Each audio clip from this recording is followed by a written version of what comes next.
name's Stephen Pickford. I work at Chatham House on international economic issues.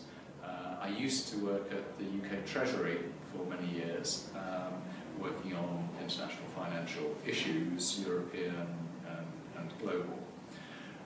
The first question that I've been asked is my view of the world economy. It seems to me that we are, as the IMF would put it, very much in a three-state world, that the emerging markets are still relatively robust, their growth is good, although slowing. Then you have America, the Americas, which have recovered really quite well after the global financial crisis and the upsets from there.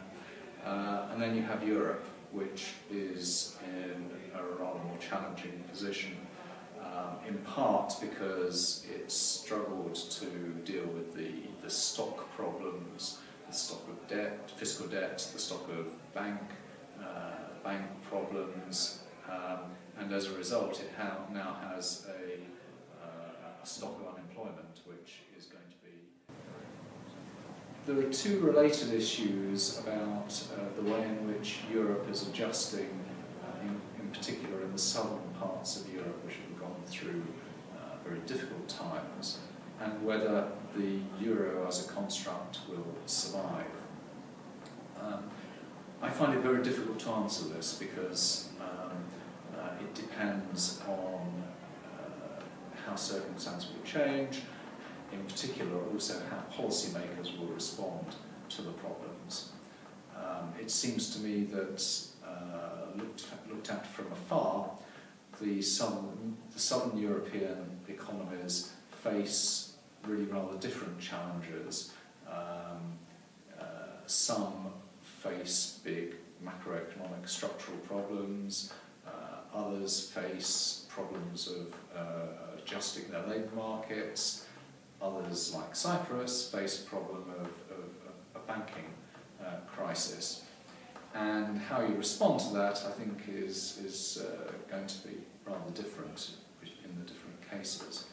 But one feature that is common to them all is that these problems are putting strains on the euro as a construct, as a single currency.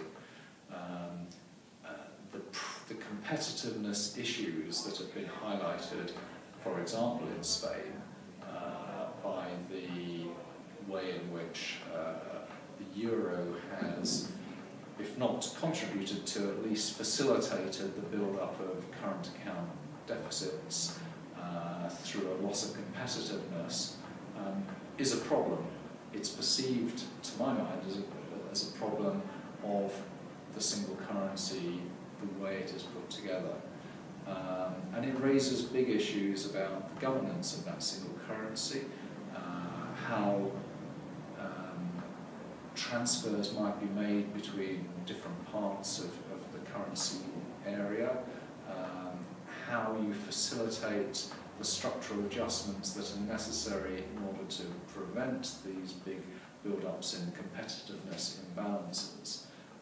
One response from the Commission has been to put in place these macroeconomic imbalance procedures, which potentially, I think, could be valuable, but they'll only be valuable if policymakers act on the basis of the conclusions from those procedures. So, again, it brings you back to the need for effective policy responses to make the system